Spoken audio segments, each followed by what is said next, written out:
ज्या पद्धतीने दिलं जातं, म्हणजे जे शिकलेले नाही आहेत ह्या फील्डमध्ये नवीन आहेत त्यांना पण, आणि जे एक्सपिरियन्स आहे त्यांना पण एकत्र बसून दिलं जातं, हे खूप प्लस पॉईंट आहे. कारण की जे डिस्कशन होतं ते सगळ्यांना एकसारख्या लेवलचं होतं.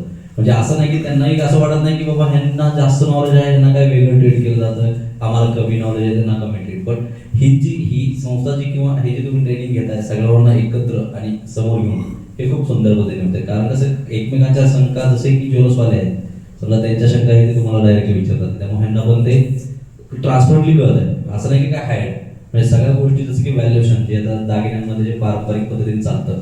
आता बँकिंगमध्ये आम्ही कधी गेलो नव्हतो, ज्वेलर्समध्ये काम केलं. हा, पण ज्वेलर्सची जी प्रक्रिया आहे ते आम्हाला सगळी माहिती, पण बँकिंगच्या लॉनुसार काय पद्धत चालते ते इथं आल्यावर कळालं. आणि ते सगळ्यांसमोर आणि सगळ्यांच्या ओपन माइंडेडने काम, ते खूप सुंदर आहे. हे कंटिन्यू चालू ठेवा, जेणेकरून पुढे सर्वांना उपयोग होईल. थँक्यू.